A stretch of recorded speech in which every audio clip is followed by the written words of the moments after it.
The Cubs had constructed a functional government underneath sleeping furniture, which should have been physically impossible given their paw structure.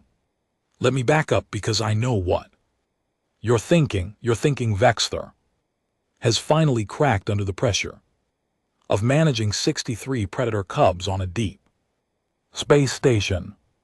You're thinking maybe I inhaled too much disinfectant while cleaning the feeding area. But I promise you, colleagues, I was completely sober when I discovered that the Cubs in Dormitory Section C had excavated a complex network of chambers beneath the human sleeping platform, complete with what I can only describe as parliamentary seating arrangements. I run the largest multi-SES child care facility in this sector, 8 cycles. I've been doing this job. I've handled cubs from 40 different species, including 3 that were actively venomous and 1 that could phase through solid matter when frightened. I thought I'd seen everything. Then Station Command assigned me a human. Her name was Petra. She arrived on the morning supply transport wearing clothing covered in images of small Earth canines and carrying a bag that jingled when she walked. The assignment sheet said she was qualified in animal behavior specialization, which I assumed was some kind of xenobiology degree. I learned later it meant she'd spent 15 years teaching Earth creatures called dogs to perform tricks for food rewards. This is apparently considered legitimate profession on Earth. I met her in my office to discuss station protocols, standard procedure. I'd done it hundreds of times. I pulled up the holographic display showing our current population breakdown. We have 63 cubs currently in residence. I explained. 42 are Krevneth predator stock, standard quadrupedal development. The remaining 21 are scattered across 6 other species. The Krevnoth young are our primary concern. They're highly intelligent, physically capable, and naturally hierarchical. We maintain strict socialization protocols to prevent pack violence. Petra nodded, making notes on an actual paper pad with a writing implement. I hadn't seen anyone use physical paper since my academy days. What's their age range? She asked. 3 to 6 standard cycles developmentally, equivalent to pre-adolescent in most species. They're past the helpless stage but not yet cognitively mature. So like 8 to 12 in dog years. Got it. I did not in fact got it, but I continued with the orientation. Your duties will include supervised play sessions, meal coordination, basic education assistance, and emergency intervention if aggressive behaviors escalate. The cubs are generally well socialized, but they're still apex predators. Bite strength sufficient to sever appendages, claw work that can shred standard station materials, and pack hunting instincts that activate under stress. Petra looked up from her paper. Do they respond to vocal commands? They're sentient beings, not domesticated animals. They respond to rational discussion and established authority structures. She made another note. I noticed she'd drawn a small canine figure in the margin. Right, but like if something's happening fast, do they understand tone and body language? Of course they're highly perceptive. It's part of their predator evolution. Perfect. She smiled like I just confirmed something important. Can I meet them?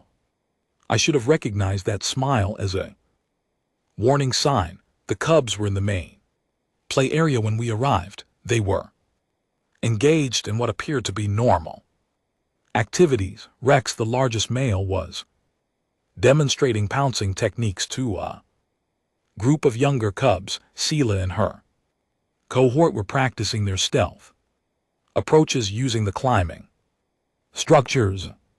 Core was gnawing on a reinforced chew toy. In the corner, standard healthy predator development. Petra walked to the center of the room and did something I'd never seen any caregiver do in 8 cycles. She whistled, not a communication device, not a translation matrix alert, an actual whistle produced by forcing air through her mouth in a specific way that created a sharp, penetrating sound.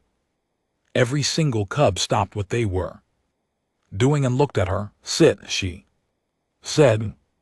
I was about to explain that the translation matrix would render that command meaningless, that cubs required complex verbal instruction to understand expectations, that you couldn't just bark orders at sentient beings like they were mindless creatures. Rex sat, his hunches folded under him, his tail curled around his body, and he looked directly at Petra with complete attention.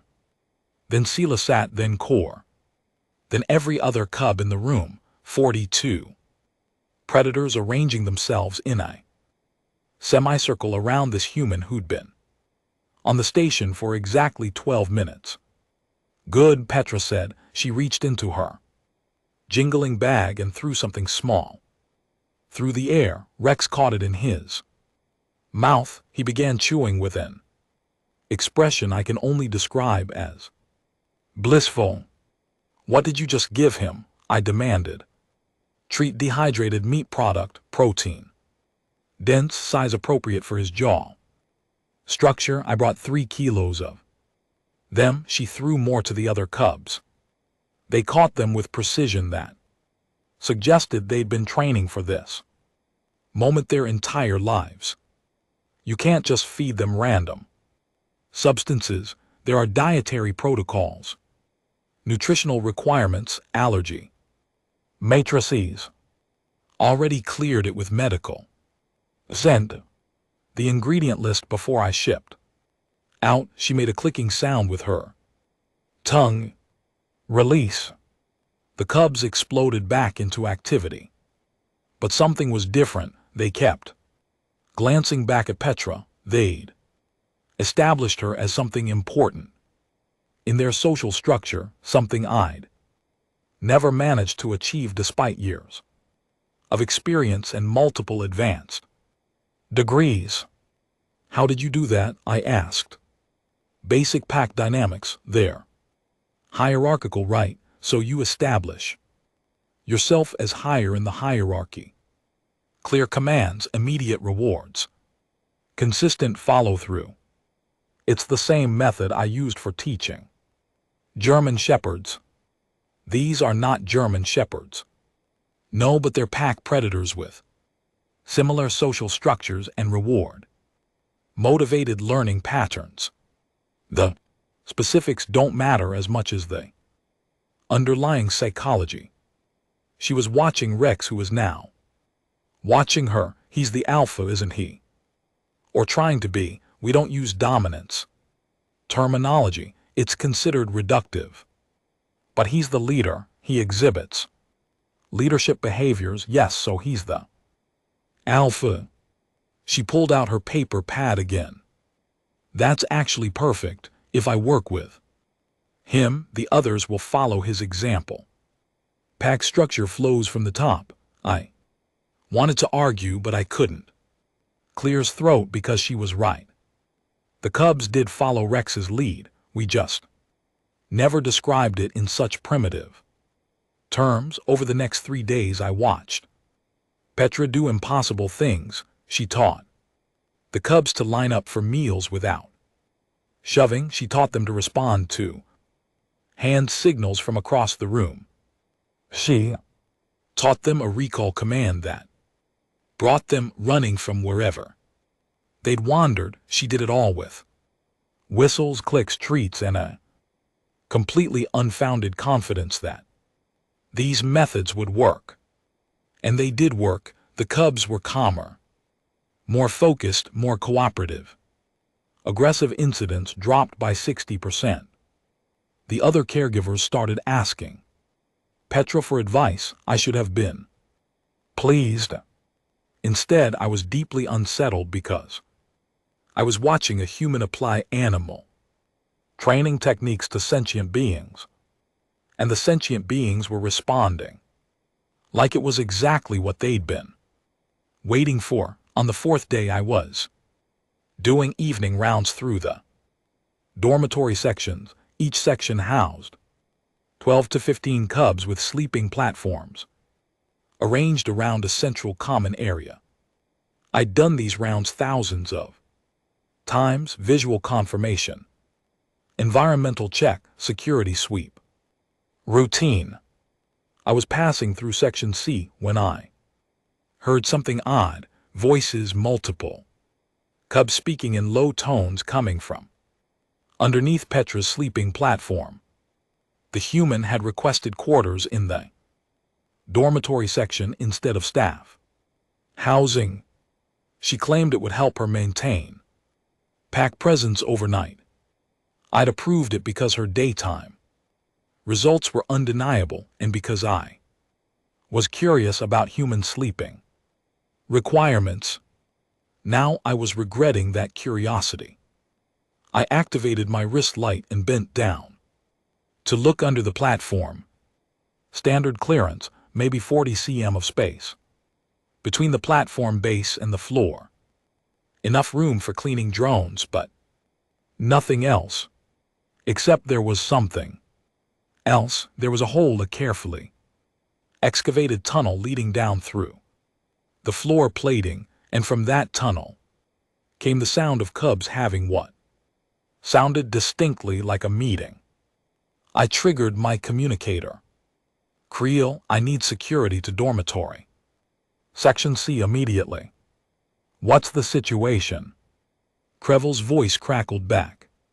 Professional and calm, the cubs have excavated unauthorized tunnels under the humans' quarters.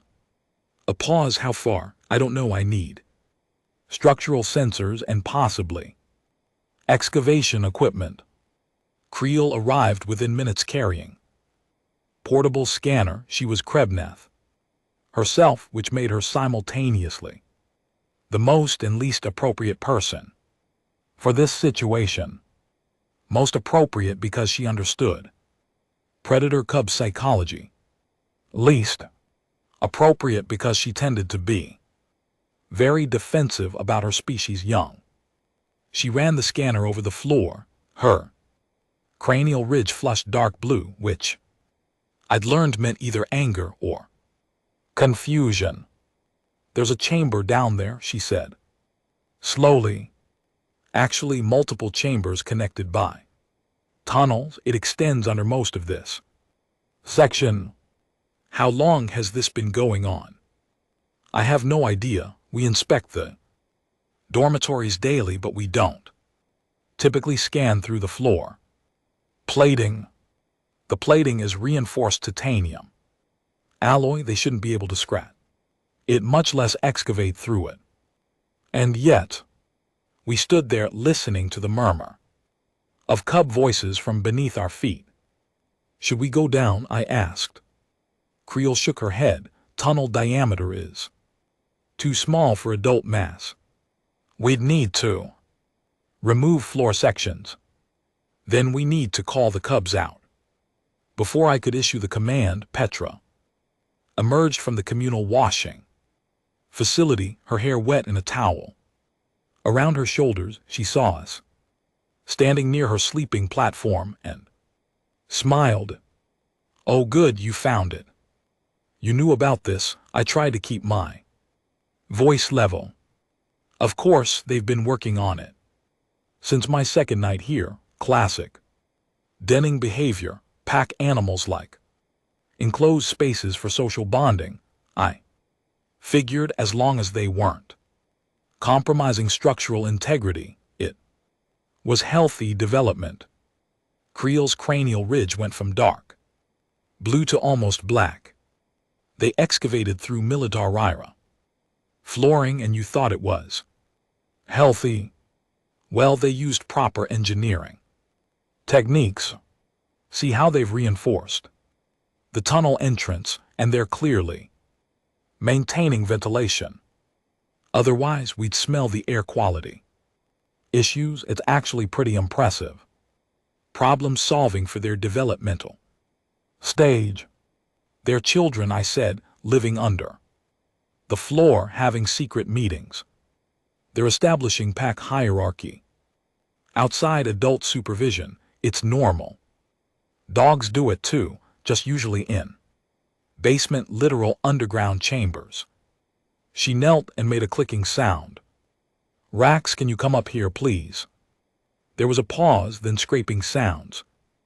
Then Rex's head emerged from the tunnel, followed by his shoulders, followed by the rest of him. He sat in front of Petra without being told. She gave him a treat. Good boy. Who else is down there? Rex made a soft, chuffing sound. One by one, more cubs emerged. Selacour, 5 others I recognized. They arranged themselves in a neat line. Is everyone out? Petra asked. Rex chuffed again. Okay. Release. The cubs dispersed to their sleeping platforms like nothing unusual had happened, like we hadn't just discovered they'd been operating an underground complex. I looked at Crevel. Creel looked at me. Neither of us knew what to say. Petra yawned. It's late. We can do a full structural assessment tomorrow if you want, but honestly, I think they're just working through some pack dynamics. Give them another few days and they'll probably abandon it for something else. Cubs get bored easily. She climbed onto her sleeping platform. Within minutes, I heard the distinctive sound of human snoring. Under the platform, I heard something else, quiet, scratching sounds. The cubs were going back down. We need to investigate that chamber. Creel said tomorrow when we can get proper equipment and lighting. I started toward the exit, then stopped, and maybe bring a xenoarchaeologist. Why? Because I have a feeling we're not just dealing with tunnels. I was right. When we returned the next morning with scanning equipment, medical staff, and structural engineers, we discovered that the cubs hadn't just dug holes in the ground, they'd built something. The main chamber was roughly 4 m in diameter. The walls were smooth, reinforced with what appeared to be station material scavenged from disposal units.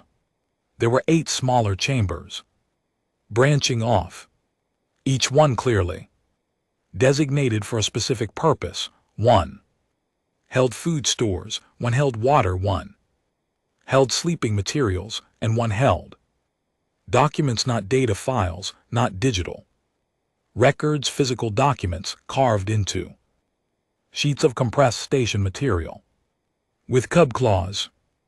I recognized the writing system. It was a simplified version of standard galactic script, but phonetically consistent and grammatically sound. The documents were labeled meeting minutes, attendance records, voting tallies, proposed rules for under complex usage. They built a government. The structural engineer whispered. Don't be ridiculous, I said, but I was reading the documents, and she was right. The cubs had established a legislative system. They had representatives vote, procedures, conflict resolution, protocols. It was crude but functional.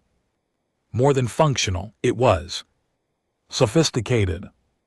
Rex appeared at my elbow, making me jump. He'd somehow descended while I was reading. He looked at the documents in my hands, then looked at me. Did you write these? I asked. He chuffed affirmatively. Why? He cocked his head like the Question was absurd. Petra's voice came from above from the dormitory floor. Rex, are you giving Vexter the tour? Bring him to the main chamber. Main chamber, like this was official. Rex led me deeper into the complex. The passages were tight but navigable. The air quality was good. Everything was remarkably well maintained. The main chamber was the largest space. The walls were carved with more writing. Lists of names marked with symbols I didn't recognize. In the center was a raised platform, clearly designated as a speaking area. And seated around that platform in a perfect semicircle were 38 cubs. They were waiting for me. Rex took his position at the center platform. He made a series of chuffing sounds, gestures with his paws, and what I can only describe as parliamentary motions. The other cubs responded with their own sounds, a clear pattern of call and response. One of the smaller cubs approached me. She was carrying something flat and rectangular. She placed it in my hands, then scurried back to her position. It was an invitation, carved in the same style as the other documents, my name at the top spelled phonetically but accurately. Below that, a request for my attendance at a formal session. Tomorrow, sunset cycle. The cubs were inviting me to their government meeting. Rex chuffed. The other cubs echoed him. It sounded like applause. I climbed back up to the dormitory, my mind spinning. Creel was waiting with the rest of the investigation team. What's down there? She asked. I held up the invitation. We need to contact Station Command. Why? Because the cubs want to negotiate.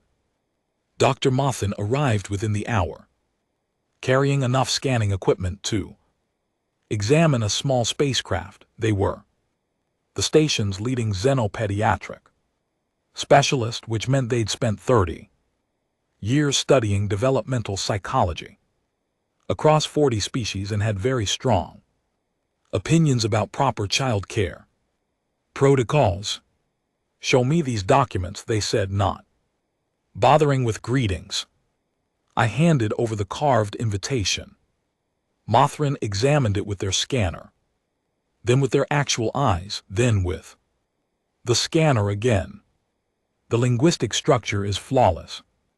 The grammar is consistent. The formal phrasing matches diplomatic protocols from at least 3 different cultural frameworks. They looked at me. How long have they been receiving advanced education? They haven't. Standard curriculum only. Basic mathematics, simple science, social cooperation exercises. Then this is impossible. And yet, Mothrin insisted on examining the cubs. Immediately, we brought Rex, Sela, and Core to the medical bay. Petra came too, carrying her treat bag. The cognitive assessment took 2 hours. Mothrin ran every test in their repertoire: pattern recognition, problem-solving, abstract reasoning, social intelligence. The cubs cooperated perfectly, mostly because Petra gave them treats every time they completed a task. Stop doing that, Mothin finally snapped. You're contaminating the reward response data. They work better with positive reinforcement. Petra said. They're not working, they're being evaluated. Same thing to them. Mothrin pulled up the results on their display. Their skin pigmentation shifted through 6 different colors, which I'd learned meant they were experiencing profound confusion. Their cognitive development has accelerated by 300%. They're operating at near adult capacity in multiple domains. This is medically impossible without genetic modification or neural enhancement. They've been training, Petra said like. This explained everything. Training doesn't alter fundamental brain development. Sure it does, neuroplasticity. Learned behaviors, environmental. Enrichment. You give any intelligent creature structured challenges and social engagement, they develop faster. It's basic developmental psychology. Mothrin stared at her. You're describing methods used for non-sentient animal enrichment. I'm describing methods that work on pack predators regardless of sentience level. Petra gave Rex another treat. Good job with the spatial reasoning.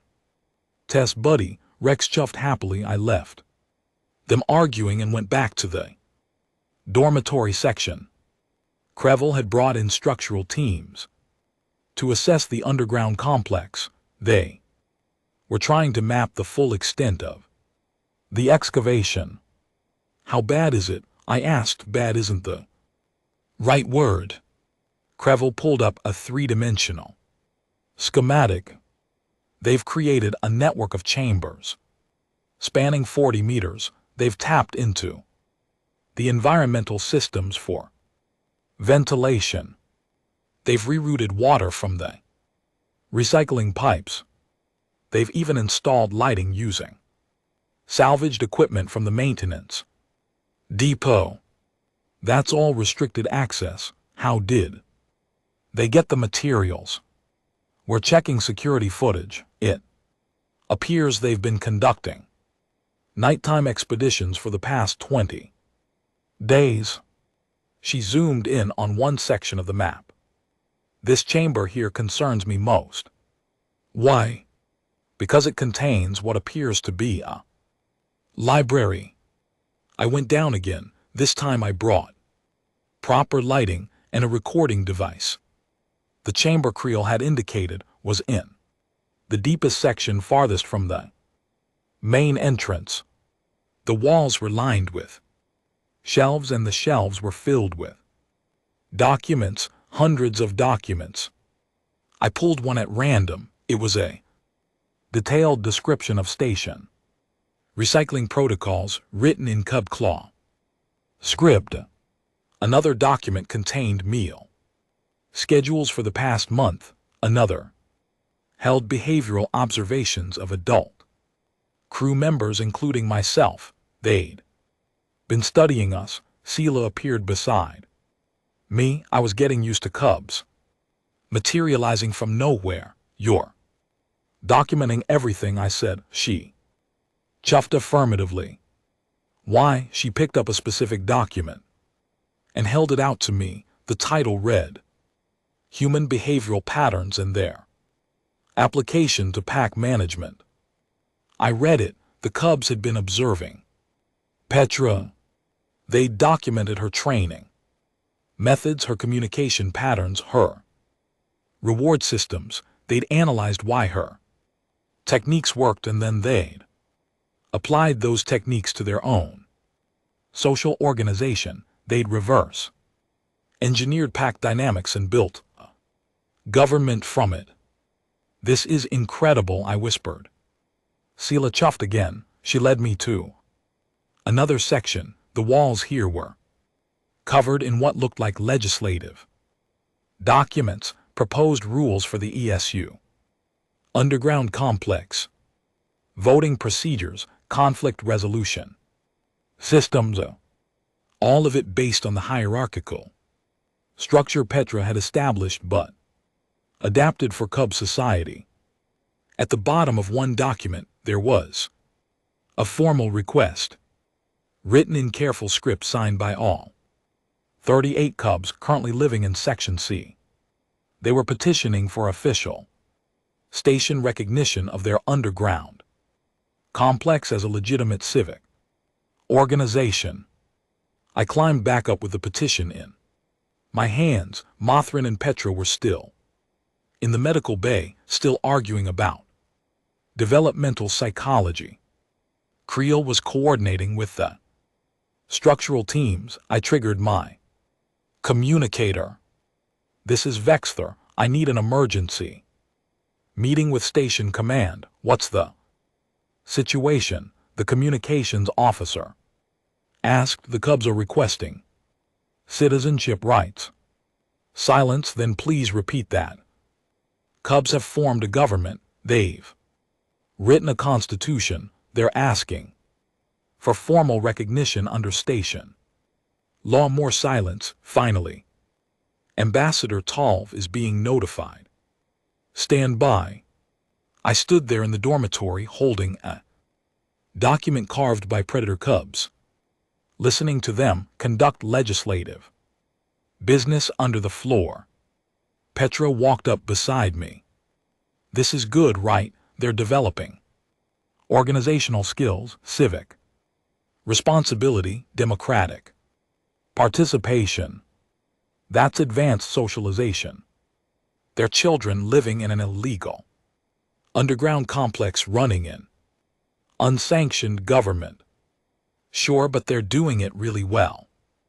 Ambassador Tolv arrived the next morning. He was Krevneth, older generation, traditional diplomatic background. He negotiated treaties with hostile species, prevented 3 wars, and established trade agreements across 12 sectors. He was not prepared for the Cubs. I took him down into the complex. Cubs had prepared for his visit. The main chamber was arranged formally. Rex stood at the central platform with Sela and Kor flanking him. The other Cubs sat in precise rows. Tolv examined the space, read the documents on the walls, observed the organizational structure. His cranial ridge shifted through every color in the spectrum. How long has this been operational? He asked. 26 days, we think. And you knew nothing about it? Not until 4 days ago. He turned to Rex. You're the primary organizer. Rex chuffed affirmatively. Who taught you governmental structure? Rex gestured upward toward where Petra was presumably doing morning training exercises. The human. Another affirmative chuff. Did she instruct you to build this? Negative chuff. Rex made a complex series of gestures. Sela stepped forward and handed Tolv a document. It was a detailed explanation of their organizational philosophy, written in surprisingly sophisticated language. The core concept was simple. Petra had taught them pack hierarchy. They'd applied it to self-governance. Tolv read in silence. When he finished, he looked at me. This is legally sound. What? Their petition, their structure, their documentation. Under galactic civic law, specifically, the Sentient Youth Development Accords of Cycle 2891, they have legitimate grounds for organizational recognition. He looked back at Rex. Did you research the legal framework? Rex chuffed affirmatively and gestured to the library chamber. They've been studying station law, I said weakly. Apparently better than most adults. Tolv examined the Constitution carved into the main chamber wall. This is going to require official review. Station command will need to convene a formal hearing, a hearing for Cubs, a hearing for citizens, because that's what they're claiming to be. The Cubs chuffed in unison. It sounded like victory. Station command convened the hearing in the main conference chamber. I'd never seen so many senior officials in one place. Legal experts, civic administrators, xenopsychologists, and diplomatic corps representatives filled every available seat. At the center table sat 3 Cubs, Rex, Sela, and Kor. Petra sat behind them in what she called a support position. She had her treat bag, which several officials had already objected to. She'd ignored them. Commander Velt opened the proceedings. She was 3, which meant she had 6 eyes and could literally watch everything simultaneously. Very useful for managing chaos. We are here to review the petition submitted by the juvenile residents of Dormitory Section C. This is unprecedented in station history. She looked directly at the cubs. Do you understand why you're here? Rex stood on his hind legs, which I'd never seen him do before. It brought him almost to human height. He chuffed 3 times. The translation matrix struggled for a moment, then produced, "We understand.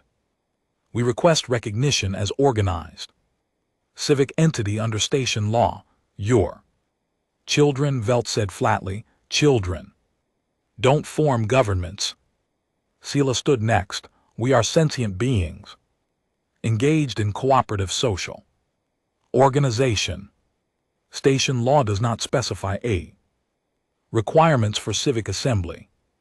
The legal experts started frantically checking their databases. One of them, a Vorian named Kristinal, looked up with what I can only describe as horror.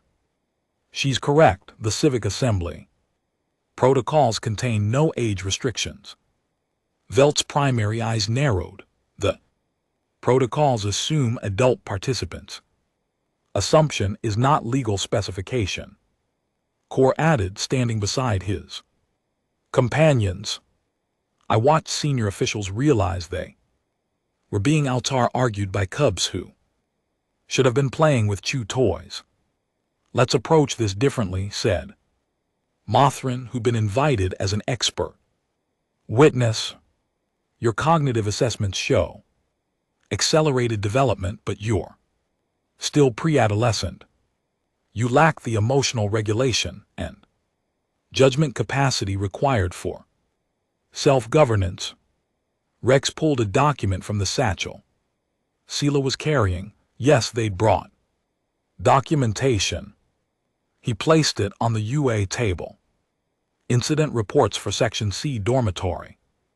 Past 30 days, 0 violent confrontations, 0 property damage, 0 behavioral interventions required compared to 30 days prior, 18 violent incidents, 43 property damage reports, 91 behavioral interventions." Mothrin examined the data. Their skin went pale. "This is accurate. We implemented conflict resolution protocols based on pack hierarchy, structure, clear authority chain, immediate consequence system, positive reinforcement for cooperative behavior." Rex gestured toward Petra. "Human training methodology applied to social governance." "You're describing dog training," someone said from the back. "We are describing effective behavioral management applicable across species." Sela corrected. "The human demonstrated that hierarchical pack structures reduce conflict and increase cooperation. We adapted the model." Petra raised her hand. "To be fair, I was just trying to keep them from biting each other, and you succeeded by implementing a governmental framework," Talk said. "Whether you recognized it as such or not, I recognized it as pack dynamics, which is basically government for dogs, so yeah, I guess." The room descended into chaos. Half the officials were arguing about legal precedent, the other half were arguing about whether comparing sentient beings to Earth canines was offensive. The cubs sat calmly through all of it, occasionally accepting treats from Petra. Velt called for order. "It took 3 attempts. Even if we accept the legal argument, there's a practical concern. You've excavated an unauthorized complex beneath station infrastructure. You've accessed restricted materials. You've created a security risk." Creel stood. "I've completed the structural analysis. The complex is Sound better than sound actually. The engineering is flawless, load-bearing. Supports are properly distributed. Ventilation exceeds safety standards. Emergency exits are clearly marked, she hesitated. It's better designed than some of our official facilities. Their Cubs, Velt said. How is that possible? We consulted station engineering. Databases core explained. We reviewed structural specifications. We applied standard construction protocols. The information was publicly available. You taught yourselves engineering. We taught ourselves what we needed to. No, the human demonstrated that. Learning is most effective when motivated by practical application. I watched Petra's expression. She looked confused, like she couldn't understand why everyone was making this complicated. It's just problem solving, she said. You give smart creatures a challenge, they figure it out. I've seen dogs learn to open complex locks because there was food on the other side. These guys are way smarter than dogs. Thank you for that assessment, Velt said dryly. One of the xenopsychologists, a Herlin named Dexith, cleared his throat. I'd like to examine the underground complex myself if these Cubs have genuinely created a functional civic organization. We need to understand the methodology. I'll take you down, I offered. The tour group ended up including 12 officials. We descended in shifts because the tunnels couldn't accommodate everyone simultaneously. The Cubs had prepared for this. They'd posted guides at key junctions. Sela led the main group while younger Cubs managed traffic flow. Dexith examined everything: the library, the meeting chamber, the administrative offices. Yes, they had administrative offices. He read documents, observed the organizational systems, studied the hierarchical structures. In the main chamber, he stopped at the Constitution carved into the wall. This is sophisticated political philosophy, he said quietly. The balance between individual rights and collective responsibility. The checks on authority, the democratic processes. He turned to Rex. Where did you learn this? Rax led him to a specific section of the library. He pulled out documents showing observation notes on adult behavior, analysis of station management systems, and comparative studies of different organizational approaches. You studied us, Dexith whispered. We observed authority structures across species, identified effective patterns, eliminated ineffective ones, synthesized optimal model for our population. Rex paused. The human taught us that observation and adaptation are primary survival skills. I taught them to watch my hand signals, Petra said from the tunnel entrance. They generalized it into anthropological research. That's not generalization, Mothrin said. That's cognitive leap. That's abstract reasoning at adult level. Or it's just smart Cubs who got bored and found something interesting to do. Petra gave Rex a treat. Good explanation, buddy. We returned to the conference chamber. The officials were unsettled. I could see it in their body language, their color shifts, their positioning. They'd gone down expecting to find Cubs playing. At government, they'd found Cubs actually governing. Velt reconvened the hearing. I've reviewed the evidence. Legal precedent is unclear, but leaning toward the Cubs' interpretation. The structural integrity is sound. The organizational system is functional. She looked at Rex. But there remains a fundamental Question why? Why build a government? Why seek recognition? What are you hoping to achieve? Rex stood, all three cubs stood actually. Forming a unified front, we are treated. As children, we are supervised. Constantly, we have no autonomy, no voice in decisions affecting our lives. No representation in station governance. Rex's voice came through the translator. With unexpected force, the human demonstrated that hierarchical structure requires mutual respect. She gives commands, we obey, but she also listens, she observes. She adapts to our needs.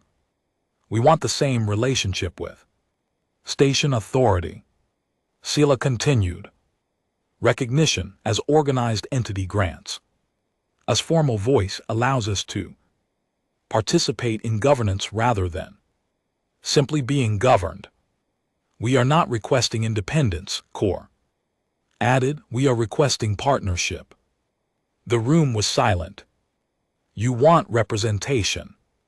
Talk said slowly, you've built a government to prove you're capable of civic participation, so that station authority will include you in decision-making processes.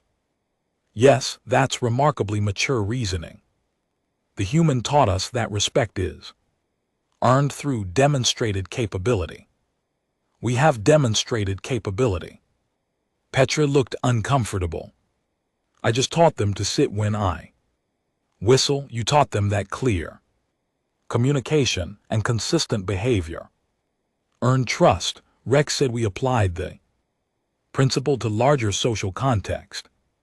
Dexith was making rapid notes. This is revolutionary. If cubs can achieve this level of civic sophistication through proper environmental enrichment and structured social interaction, we may need to completely revise our approach to youth development across multiple species. One thing at a time, Velt said. The immediate question is whether to recognize this organization officially. Station law supports their position. Kristinal said, I've reviewed every relevant protocol. They meet the technical requirements. But the precedent, someone argued, if we recognize one group of cubs as legitimate civic entity, every young population in the sector will demand the same. Good, Rex said simply. They should. More chaos, more arguing, more officials trying to find legal reasons to deny the petition.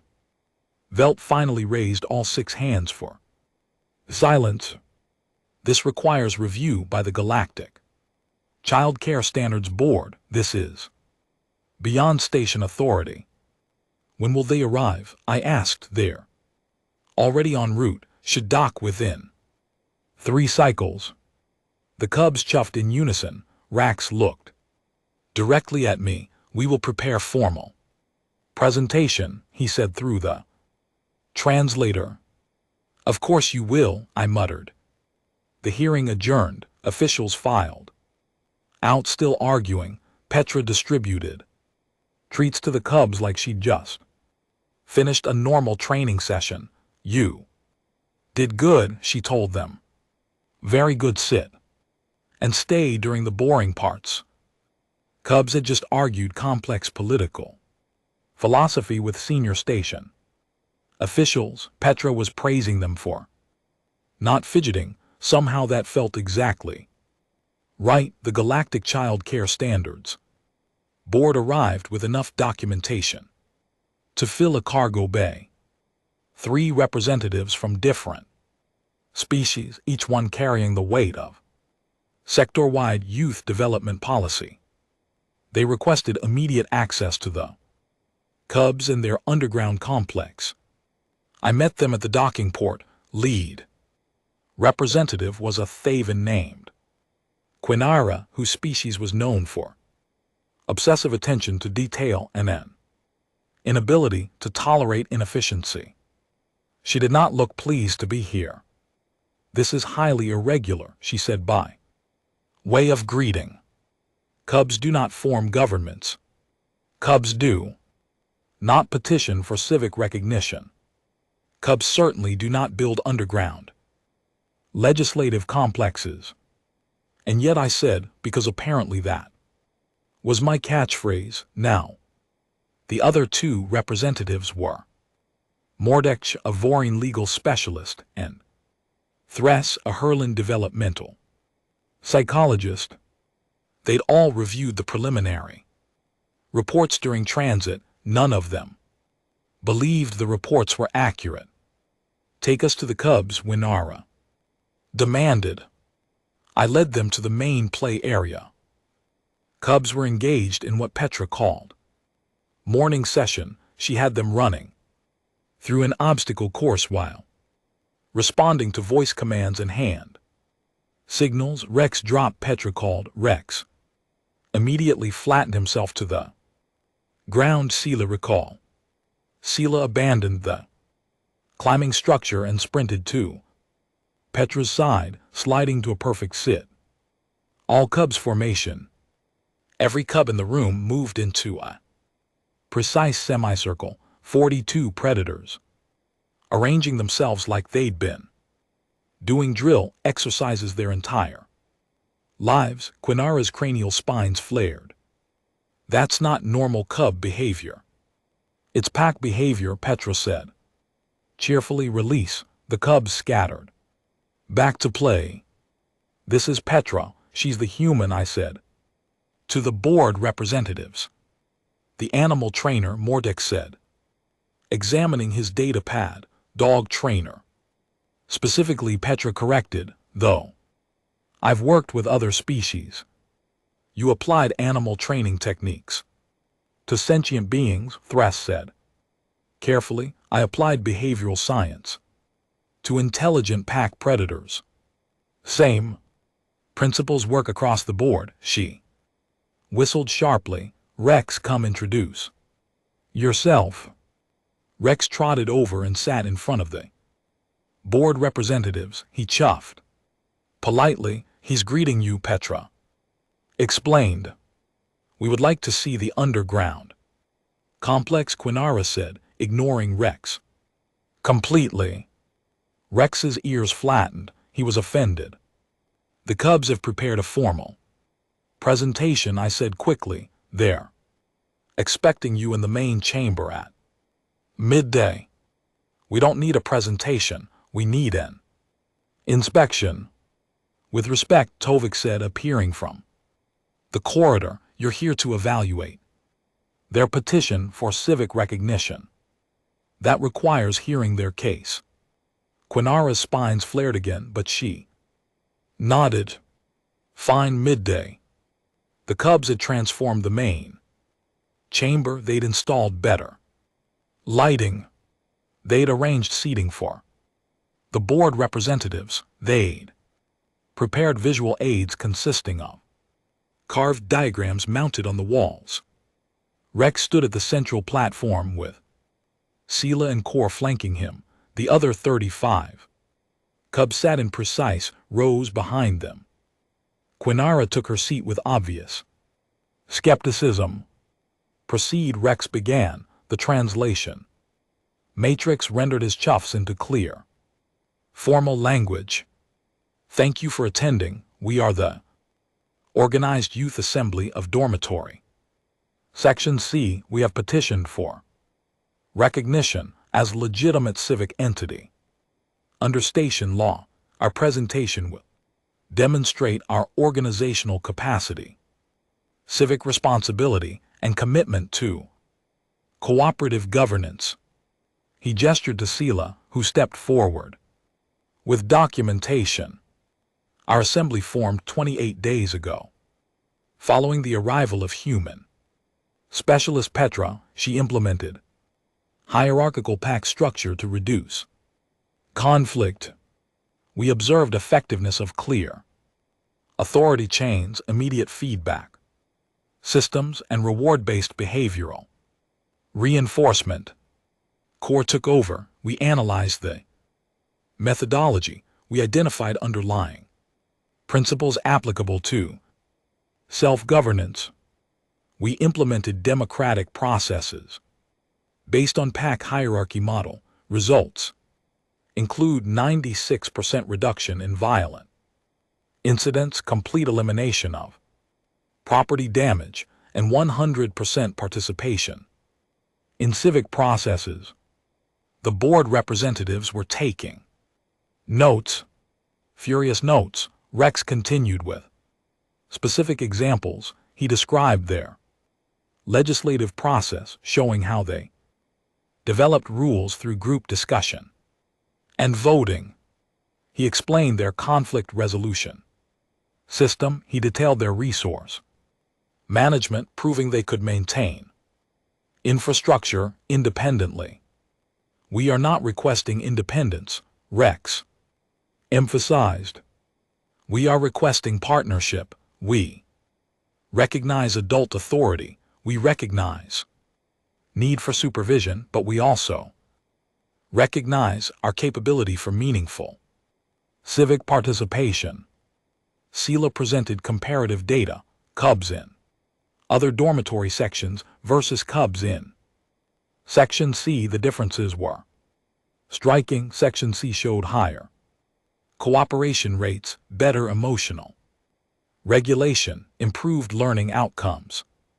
The humans' methodology works, Sela said, not because we are like dogs, because we are intelligent social beings who respond to clear structure and consistent reinforcement. Thress interrupted. You're arguing that treating you with the same behavioral training used for animals actually demonstrates respect. We are arguing that effective communication and clear expectations demonstrate respect. Corrected. The human adapted her methods to our needs. She observed our responses. She treated us as individuals within a pack structure rather than uniform population to be managed. She gave you treats, Quinara said flatly. She provided immediate positive reinforcement for desired behaviors. Rex said motivational psychology applicable across sentient species. The consistency and timing are critical. Morchet was reviewing something on his pad. Your constitution. Where did you learn constitutional theory? Station database, public access. We reviewed governmental structures across 40 civilizations. We synthesized optimal model for our population. You taught yourselves political science. We taught ourselves what we needed to. No, the human demonstrated that learning occurs most effectively through practical application. The presentation continued for another hour. The Cubs demonstrated their voting procedures. They showed their conflict resolution in action. They explained their future plans for expanding participation to other dormitory sections. When they finished, Quinara sat in silence for a long moment. This is the most sophisticated youth organization I've encountered in 30 years of field work, she finally said. It shouldn't be possible. And yet, I said quietly. Petra raised her hand. Can I say something, please?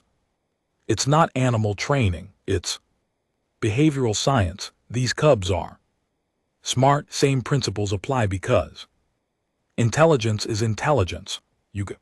Smart creatures structure, challenges, and respect. They rise to meet expectations. I expected them to behave like a functional pack, so they did. Then they took it further because they're way more capable than I gave them credit for. You're saying you underestimated them. Thess said, I'm saying everybody underestimates them. You call them children. You treat them like they need constant supervision. But they're predators with cognitive capacity comparable to adults. They just needed someone to give them tools and Trust them to use those tools responsibly. Petra looked at Rex. They exceeded every expectation. Quinara stood. The board will deliberate. We'll provide our decision. Within 2 cycles, the Cubs chuffed in unison. 2 cycles later, the board issued their ruling. The Organized Youth Assembly of Dormitory Section C was officially recognized as a legitimate civic entity. The board recommended their Model be studied for potential implementation across multiple species and facilities. Petra's training methodology was designated for formal academic review. Multiple stations requested her consultation. She was confused why everyone was making such a big deal about basic dog training.